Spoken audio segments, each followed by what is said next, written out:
et ñun en tant que dirigeant dañu jàpp ni équipe bu nawetaan du football rek équipe nawetaan war na amal njëriñ quartier bi war nañ yëngu ci bépp fànn boo xam ne soxal na quartier bi lépp loo xam ne képp kuy doomu quartier bi rek war nga gis sa bopp ci ASC bi ni muy doxee moo tax ñu ne nañu jug proposer programme d'activité boo xam ne képp kuy doomu Dames da nga ciy gis sa bopp moo tax programme d'activité bi ñu bëgg a dérouler ci biir mois de décembre bi day laal pàcc yëpp dina laal ci religion dina laal ci éducation dina laal ci santé dina laal ci culture programme d'activité bi nag day démarrer le 28 novembre di dem ba le 31 décembre du lu ndaw nag moo tax ñu ciy woo képp kuy doomu Médina képp kuy doomu Dames dimanche lañ koy démarrer le 28 novembre et li koy ubbi moom mooy méga tournoi de football bi ñu bëgg a organiser rapatak bu mag la ASC Dames bëgg a organiser mi ngi démarrer le 28 novembre dimanche bii nii 24 équipes ñoo ko constitué dimanche lay démarrer à 10h bu ñu jugee ci dimanche à 10h dimanche le 28 novembre le 5 décembre incha allah à 10h dañuy continuer rapatak bi bu ñu defee rapatak bi à 10h à 15h ñu def benn tournoi match de gala ñaari match de gala lay doon benn bi day doon un match de gala entre les anciens dirigeants de l'ASC Dames et les anciens joueurs de l'ASC Dames beneen match bi day doon les actuels dirigeants de l'ASC Dames ñi nga xam ne actuellement ñoo fi nekk ak les actuels joueurs de l'ASC Dames liñ ci jublu lenn la mooy fexe ba bureau bi entre nous ak ñi nga xam ne ñoo nekk ci quartier bi ñu gën a dëgëral diggante bi mais aussi raffermir les liens créer benn link entre les anciens de l'ASC Dames ak ñun ñi nga xam ne actuellement ñun la fi yàlla teg pour que partage d'expérience bi ñu bëgg entre les anciens et les nouveaux mën a am facilement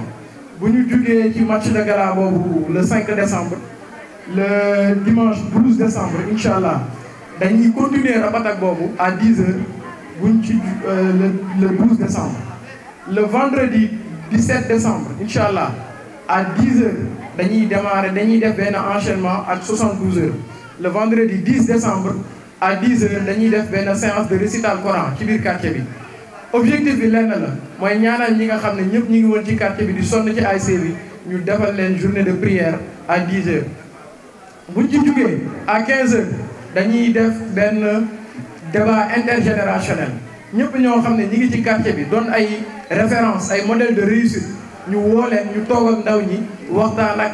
ñoom sur l'entrepreneuriat parce que ñun ñëpp xam nañ ni dafa am benn taux de chômage bi actuellement ni mu mel Médina les gens sont découragés même certains jeunes sont découragés moo tax ñu jàpp ni il est de notre devoir de créer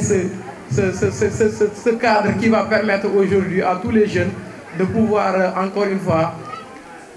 gën a gëm seen bopp pour gëm ni mën juddoo Médina réussir biir Médina mën na nekk moo tax ñu bëgg a créer débat intergénérationnel boo xam ne day créer cadre de discussion entre ñi nga xam ne jàppee nañ leen ay modèles de réussite ay références biir Médina avec notre jeunesse bu ñu jógee ci débat intergénérationnel boobu le vendredi guddi gi day am activité bu mag boo xam ne mooy am fële ca rue 25 angle 2 mu doon benn nuit religieuse bu mag boo xam ne ñu ngi ciy woo képp kuy yëngu ci wàllu diine ñi ngi lay woo benn genre festival salam lay doon bu mag boo xam ne bëgg nañ ko organiser fële ca rue 25 angle 2 boobu bokk na tamit ci événement phare yi nga xam ne bëgg nañ ko dérouler ci biir mois de décembre bi bu ñu jugee ci vendredi 17 décembre dañuy enchaîner comme ni ñu leen ko waxee ci week-end boobu le samedi à 15h dañuy def benn kermesse parce que tamit objectif bi mooy fexe ba ñëpp ñu nekk ci quartier bi mën a gis seen bopp ci ASC bi ni muy doxee moo tax tout tànk yi tamit bi des ginnaaw à samedi le 18 décembre à 15h dañuy organiser benn kermesse boo xam ne fële lay amee ci rue du 7 boobu tamit day am benn concours de génie en herbe entre les élèves pour récompenser les meilleurs élèves aussi au niveau de l'ASC loolu tamit bëgg nañ ci rëbb ci volet éducatif bi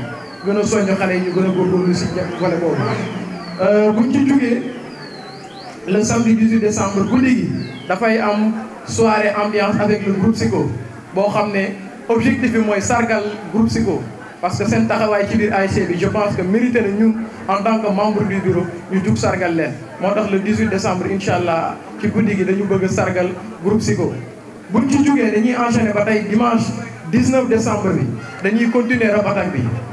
day am à partir de 10h ñu continuer ko guddi gi dañuy def méga sabar avec la section féminine de l'ASC Damel sabar bu mag la ñuy organiser rue 31 angle 2 lay amee avec la section féminine di ci woo képp kuy jigéen ku nekk ci quartier bi nga ñëw dugal ci sa loxo pour que activité boobu tamit mën a doon une réussite.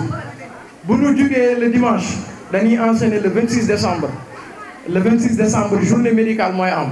parce que tamit comme niñ ko annoncé dañu bëgg intervenir ci domaine yëpp lépp loo xam ne soxal na waa quartier bi ñun dañ ci bëgg a dugal suñu loxo moo tax dimanche 26 décembre journée santé lay doon dañuy organiser benn journée médicale bu mag boo xam ne journée de consultation gratuite lay doon mais aussi y aura des dons de médicaments buy am ci biir quartier bi et ci biir quartier bi lay xewee boobu tamit. bu ñu jugee le dimanche 26 décembre dañuy enchaîner nag ak l' événement phare de cette activité parce que mois de décembre bi bëri na ay activité mais événement majeur bi moom mooy soirée bi ñu bëgg a organiser le 30 décembre à Sorano avec El Hadj Keita boobu moom mooy l' événement majeur de notre programme d' activité di ci woo ñëpp encore une fois que ñu dugal ci seen loxo pour que tamit événement boobu mën a doon une grande réussite pour l'ASC Damel. bu ñu paree le vendredi 31 décembre ci la ñuy clôturer avec finale tournoi de football Rapatak bi dimanche bi finale bi 31 décembre lay am.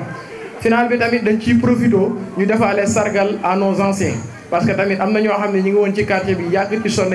ci ASC bi ñun dañu jàpp ni c'est tout à fait normal événement yu mel ni buñ koy organiser ñu sargal leen récompenser leen wan leen ni coono gi ngeen doon daj ci biir ASC bi ñun gis nañ ko et kontaan nañ ci yéen. donc loolu daal mooy clôturer activité 31 décembre bi donc activités yi bëri nañ moo tax dañuy woo képp kuy doomu Damel képp kuy doomu Médina nga ñëw dugal ci sa loxo pour que affaire bi mën a doon une réussite.